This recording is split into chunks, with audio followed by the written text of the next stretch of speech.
আগামী 21শে সেপ্টেম্বর চৌঠা আশ্বিন রবিবার সম্পন্ন হচ্ছে এ বছরের মহালয়া। এই দিনেই প্রীতিপক্ষের অবসান হয়ে সূচনা হয় দেবীপক্ষের।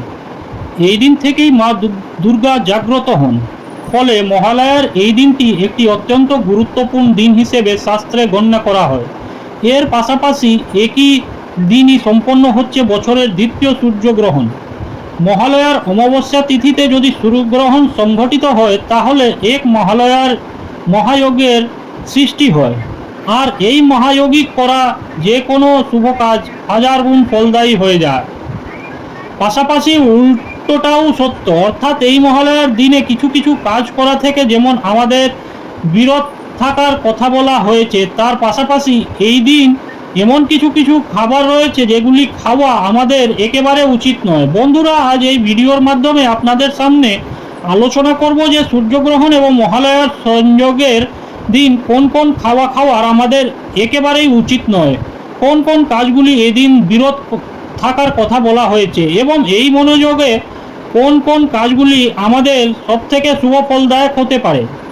আশা করি দর্শক বন্ধুরা এই ভিডিওর মাধ্যমে পরিবারের সম্পর্ক বা যাবতীয় বিষয় সম্পর্কে জানতে সক্ষম হবেন। তাই ভিডিওটি সম্পূর্ণ মনোযোগ সহকারে দেখুন। দেখার পর যদি কোনোরূপ কোনো প্রশ্ন বা মতামত থাকে নিচের কমেন্টে বক্সে অবশ্যই জানাবেন। নমস্কার দর্শক বন্ধুরা, বন্ধুরা, এই বছর 1432 বঙ্গাব্দ 2025 সালে এই মহালয়ার অমাবস্যা তিথি শুরু হচ্ছে। আগামীকাল শনিবার রাত্রি 11টা বেজে 54 থেকে যা থাকবে রবিবার রাত্রি 12টা বেজে 25 পর্যন্ত। সেই কারণে উদয়া তিথি মেনে রবিবার দিন সম্পন্ন হচ্ছে এই বছরের মহালয়া। আমরা সকলেই জানি যে এই মহালয়ার দিন প্রয়াত পিতৃপুরুষদের উদ্দেশ্যে তর্পণ করা হয়। আমাদের পিতৃপুরুষরা এই দিন বিভিন্ন রূপে আমাদের সামনে ধরা দেন, যে কারণে এই দিন পশু পাখিদের খাওয়ানোর বিষয়কে একটি অন্যতম প্রধান কাজ হিসেবে গণ্য করা হয়। বন্ধুরা, এই দিন সমস্ত হবে অবশ্যই কোনো কুকুর, গরু, কাক বা অন্য কোনো পশু পাখিকে পারলে অবশ্যই খাবার খাওয়াবেন। এটি অত্যন্ত পুণ্যের কাজ। এতে পূর্বপুরুষরা আপনার প্রতি অত্যন্ত প্রসন্ন হবেন। বিশেষ করে যদি এই দিন আপনি কোনো কাককে খাবার খাওয়াতে পারেন তাহলে এই বিষয়টি পিতৃপুরুষদের উদ্দেশ্যে খাবার খাওয়ার সমতুল্য বলে গণ্য করা হয়। তাই এই দিন সামান্য হলেও পশু পাখিদের উদ্দেশ্যে খাবার খাওয়ান। বন্ধুরা, খাবারের প্রসঙ্গে যেহেতু আলোচনা করছি তাহলে এই বিষয়টি অবশ্যই বলা প্রয়োজন যে মহালয়ার দিন কোনোভাবেই কিন্তু বাড়িতে বেগুন, মূলো, কচু এবং ওল এই 4টি সবজি রান্না করা একেবারেই উচিত নয়। এতে গৃহে রাহুর দোষ তৈরি হয়। তাই মহালয়ার দিন এই 3টি সবজি খাওয়া থেকে নিজেকে বিরত রাখুন। এর পাশাপাশি এই বিষয়টি আমরা সকলেই জানি যে মহালয়ার এই পবিত্র দিনে কখনোই আমিষ জাতীয় খাবার যেমন মাছ, মাংস, ডিম, পেঁয়াজ, রসুন এগুলি খাওয়া একেবারেই উচিত নয়। এই দিন মসুরির ডাল, কালো তিল এগুলি এড়িয়ে যাওয়া প্রয়োজন। এর পাশাপাশি যারা তর্পণ এবং শ্রাদ্ধের মতো ধর্মীয় কাজ সম্পন্ন করবেন এই দিন তাদের অবশ্যই একদিন কাঁচা শস্য এড়িয়ে যাওয়া প্রয়োজন। আর হ্যাঁ, মহালয়ার পবিত্র দিনে কখনোই কোনো নেশা জাতীয় দ্রব্য গ্রহণ করবেন না। এই সমস্ত খাবারগুলি মহালয়ার দিন অবশ্যই এড়িয়ে চলুন। এই মহালয়ার দিন চেষ্টা করুন সাত্বিক আহার গ্রহণ করতে। সব থেকে ভালো হয় বাড়িতে যদি আপনি বিভিন্ন সবজি দিয়ে তৈরি খিচুড়ি এদিন তৈরি করতে পারেন তাহলে সেটি অন্যতম পবিত্র খাদ্য হিসেবে বিবেচিত হয়। তবে মনে রাখবেন এই খিচুড়িতে কখনোই কিন্তু বেগুন, মূলো, ওল, কচু এই 4টি সবজি দেবেন না এবং ডাল হিসেবে কখনোই মসুর ডাল বা কালো ডাল দেবেন না। তবে অনেকেই এই মহালয়ার পবিত্র দিনে উপবাস বা ব্রত পালন করেন। যদি এমনটা আপনি করে থাকেন তাহলে ব্রত শেষ হওয়ার পর যা উপবাস ভঙ্গের পর আপনি এই খিচুড়ি প্রসাদ গ্রহণ করতে পারেন। বন্ধুরা, মহালয়ার মতো পবিত্র দিনে কখনোই চুল, দাড়ি, নখ ইত্যাদি কর্ম করা একেবারে নিষিদ্ধ।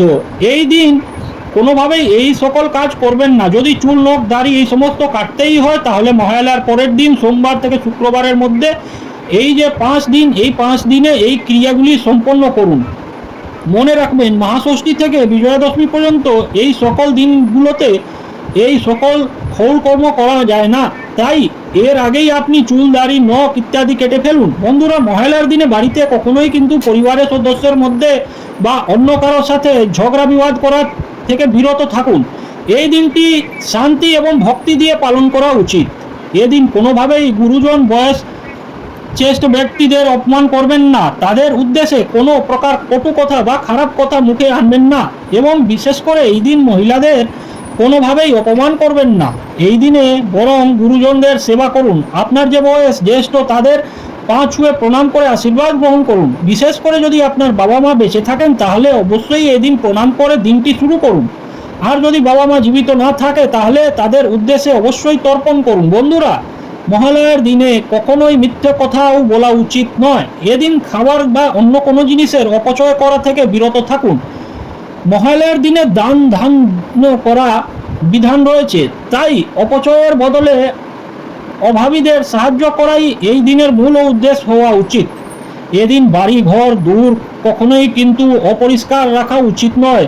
সকাল থেকেই বাড়ির চারপাশ পরিষ্কার পরিচ্ছন্ন করে দেবীর আগমনের জন্য প্রস্তুতি নেওয়া উচিত। তাই চেষ্টা করুন এই দিন সকাল সকাল ঘুম থেকে ওঠার, আর ঘুম থেকে ওঠার পর অবশ্যই চণ্ডীপাঠ, মহিষাসুর মর্দনী অথবা দুর্গাস্তুতি, দুর্গা চালিসা শ্রবণ করুন। মাকে স্মরণ করে দিনটি শুরু করুন, দেখবেন আপনার দুর্গাপূজা খুবই সুন্দর কাটবে। বন্ধুরা, এদিন সকাল সকাল ঘুম থেকে ওঠার পর স্নান পর্ব সেরে নিন আর মায়ের উদ্দেশ্যে এই মন্ত্রটি একবার হলেও মুখে উচ্চারণ করুন। আমরা মন্ত্রটি সকলেই জানি। মন্ত্রটি হলো ওম সর্বমঙ্গল মাঙ্গল্যে শিবে সর্বার্থ সাধিকে শরণ্যে ত্রম্বকে গৌরী নারায়ণ নমস্তুতে, দুর্গায় নমঃ, ওম দুর্গায় নমঃ, ওম দুর্গায় নমঃ। মন্ত্রটি 3 বার এদিন পারলে উচ্চারণ করুন। বন্ধুরা, আমরা সকলেই জানি যে মহালয়ার দিনে বিশেষ বিশেষ মাঙ্গলিক কাজ করা কথা বলা যায়, যার যার মধ্যে রয়েছে অপরিত ফুলের ব্যবহার। এদিন আবার সূর্যগ্রহণ হওয়া, এদিন একটি অত্যন্ত উপযুক্ত দিন অপরাজিতা মূল ধারণের ক্ষেত্রে। এদিন আপনি এই দিন অপরাজিতা ফুল অথবা মূলের ব্যবহার করতে চান, সে প্রসঙ্গে ইতিপূর্বে একটি ভিডিওর মাধ্যমে আপনাদের সামনে ব্যক্ত করা রইবে, যা লিঙ্ক দেওয়া হবে, প্রয়োজন পড়লে দেখে নেবেন। এই দিন তুলসী পাতার একটি বিশেষ ক্রিয়া সম্পন্ন করার কথা বলা হয়, যা এর আগের ভিডিওতে আপনাদের সামনে বিস্তারিত আলোচনা করব। পাশাপাশি এই দিনে বাড়ির সদর দরজার সামনে এবং উত্তর পূর্ব কোণে প্রদীপ জ্বালানোর কথাও বলা হয়। কিভাবে এই প্রদীপ জ্বালাতে হয় সেই প্রসঙ্গে একটি ভিডিও চ্যানেলে দেওয়া হবে, প্রয়োজন বোধ হলে দেখে নেবেন। এদিন আবার অনেক বাড়িতে মঙ্গল ঘর প্রতিষ্ঠা করা হয়। কিভাবে এই মঙ্গল ঘর প্রতিষ্ঠা করা হয় সে সম্পর্কেও ভিডিও দেওয়া রয়েছে। বন্ধুরা, এই মহালয়ার দিনটি একটি অত্যন্ত পবিত্র দিন এবং জাগত দিন। এই দিনে করা আপনার যে কোনো প্রকার কাজ হাজার গুণ ফলদায়ক হয়ে থাকে। তাই এই দিনটিকে নিজের সংযত রাখুন। কাম, ক্রোধ, অহংকার এই সমস্ত কিছু থেকে নিজেকে দূরে রাখুন। এই দিন পারলে বাড়িতে একটি গাছ লাগান। এই দিন মনের মধ্যে কোনো প্রকার রাগ বিদ্বেষ না রেখে যিনি কষ্ট দিয়েছে এমন কাউকে ক্ষমা করে দিন, দেখবেন মনের মধ্যে এক অদ্ভুত শান্তি অনুভব করবেন। এই মহালয়ার পবিত্র দিনে আপনি অবশ্যই পারলে সকল বিষয়গুলি মেনে চলার চেষ্টা করুন। মহালয়ার পরদিন পক্ষে কোনো বিষয়গুলি আমাদের কথা প্রয়োজন, সেই প্রসঙ্গে পরবর্তী ভিডিওতে আমাদের সামনে আলোচনা করব। আশা করি এই ভিডিও থেকে সমৃদ্ধ হয়েছেন। কোনো প্রশ্ন বা মতামত থাকলে নিজেই কমেন্ট বক্সে অবশ্যই জানাবেন। সকলেই ভালো থাকুন, সুস্থ থাকুন এই কামনা করে আজকের মতো ভিডিওটি এখানেই শেষ করলাম। নমস্কার।